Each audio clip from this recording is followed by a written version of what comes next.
What's that? A new Sonic racing game?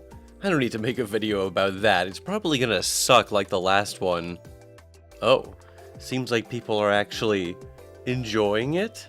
I'm gonna be honest, when they first announced this game, I was not especially hyped.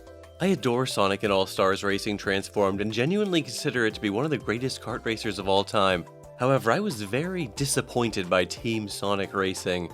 The decision to pare back all the non-Sonic related Sega characters was kind of a bummer, but at least if you're going to focus entirely on the Sonic universe, you could pull out some obscure deep cuts or something, but it ended up having a very standard roster.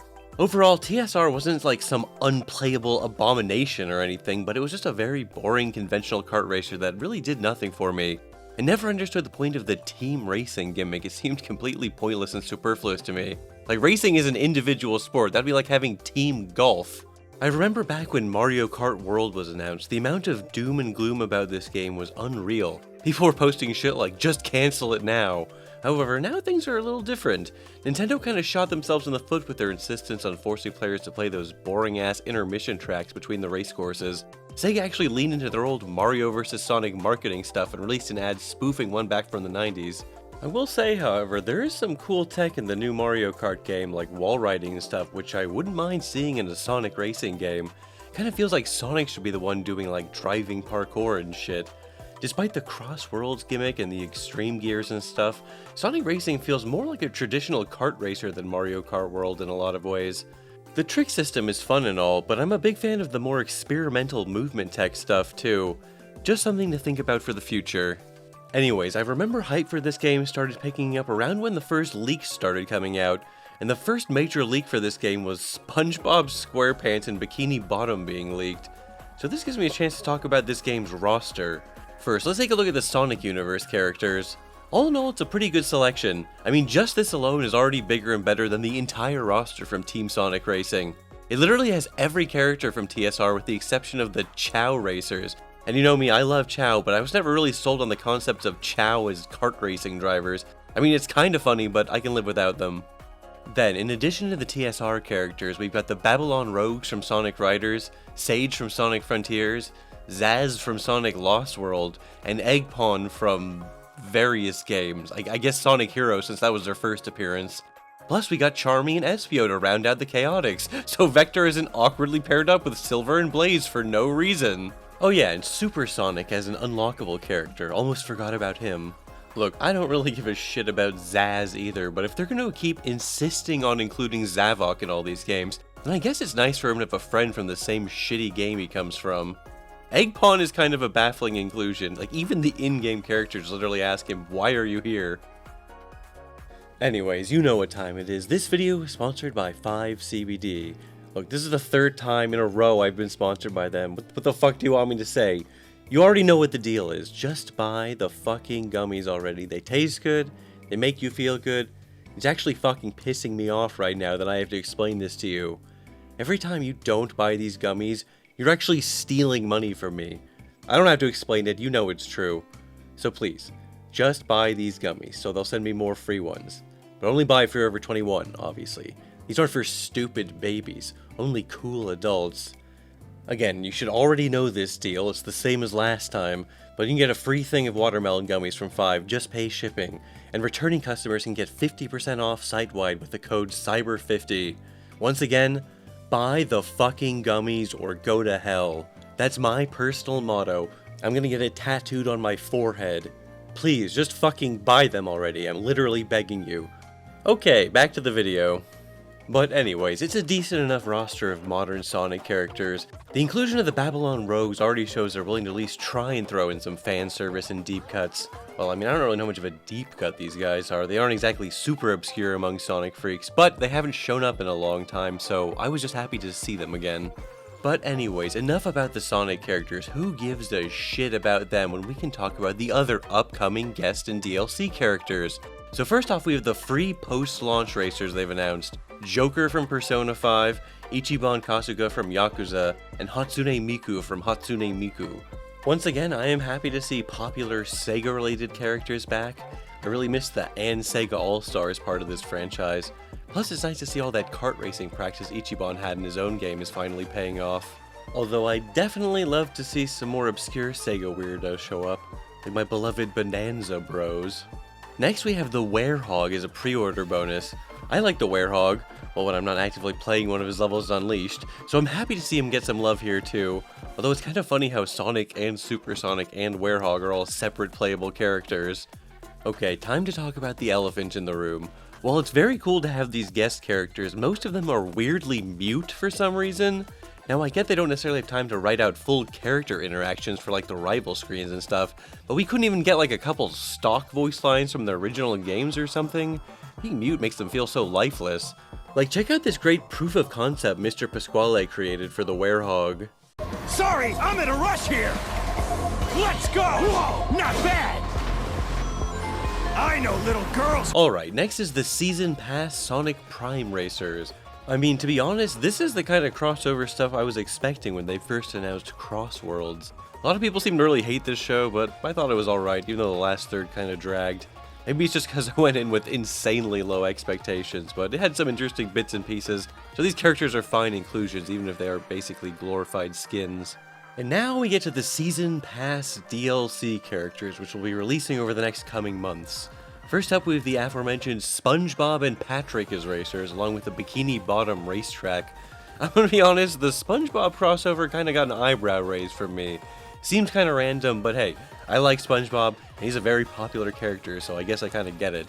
However, SpongeBob is actually just the beginning. Sega announced a strategic collaboration with Nickelodeon, and there's gonna be future DLC for Avatar: The Last Airbender and Teenage Mutant Ninja Turtles. At this point, fuck it, let's just bring in everyone from Nick All-Star Brawl. I need to see Sonic racing alongside Cat Dog and Invader Zim. But it's not just Nickelodeon characters, Sonic is also going to be teaming up with some gaming icons as well.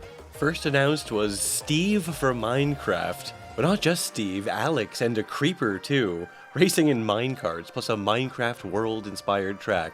It's another crossover that seems odd at first, but then you remember that Minecraft is literally the best-selling video game of all time by like over 100 million copies, so it's like yes, of course you'd want to collab with Minecraft if you can. The next DLC racer is Pac-Man, complete with a Pac-Man world-inspired course. I'll be honest, I haven't really played too many games in the Pac-Man series besides the original arcade one, but I'm still happy to see him. I mean, he's fucking Pac-Man, how can you not like him? Despite peaking in relevance back in the 1980s, he's still one of the most iconic video game characters of all time. Plus, it's not just Pac-Man, you can race as the ghosts too! All your favorite ghosts are here. Inky, Blinky, Pinky, and the fucking orange one! Honestly, pretty sweet roster, not gonna lie. Sure, in an ideal world, we'd be rocking some more of those iconic Sega characters from Transforms too, but I can live with this, even if there are a lot of Nickelodeon characters coming up for some reason. Plus, there's going to be more DLC characters in the future too. These are all the ones that have been officially announced yet, but it's basically been confirmed via leaks that Mega Man will be coming too, as well as Knight, so my beloved irrelevant Sega has-beens still have a chance to make it in. I believe that Ian Flynn was also in charge of the writing in this game, and I can see it. There's a lot of fun little interactions between the Sonic characters during these rival screens. It's always nice seeing characters who have never interacted before acknowledge each other.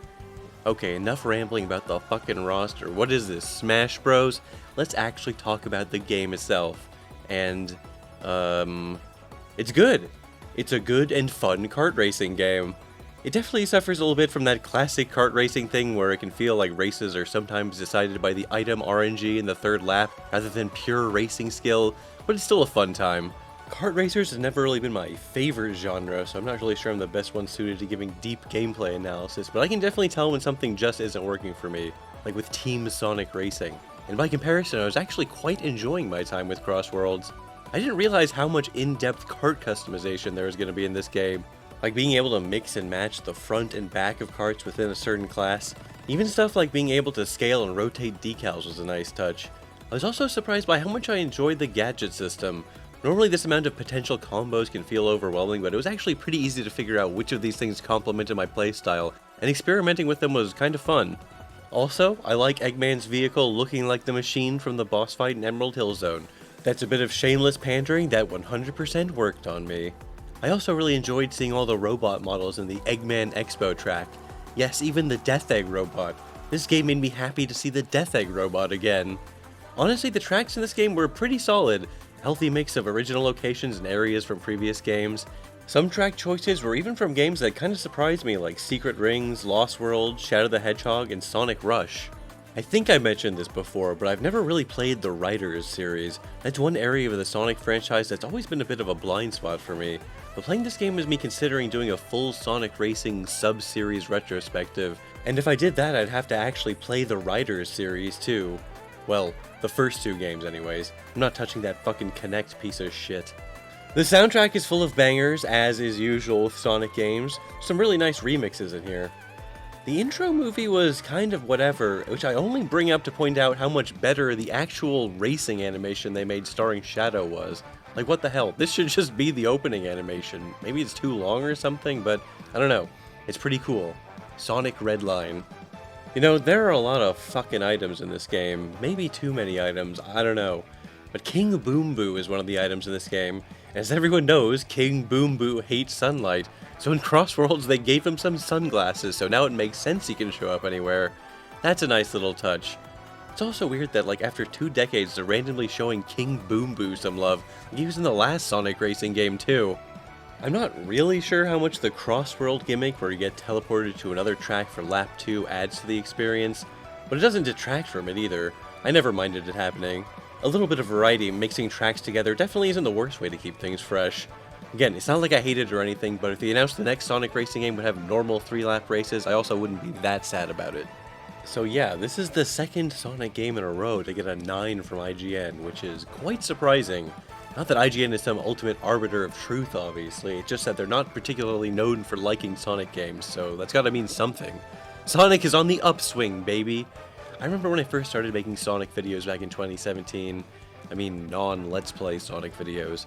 The most recent mainline entry was Sonic Lost World, and the next mainline entry would be Sonic Forces.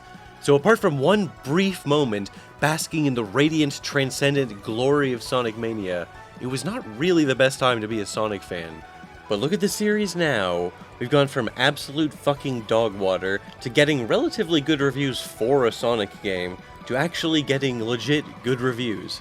Ignoring the fact that the last 2 games have been a racing spin-off and a re-release of an old beloved game with an added side campaign.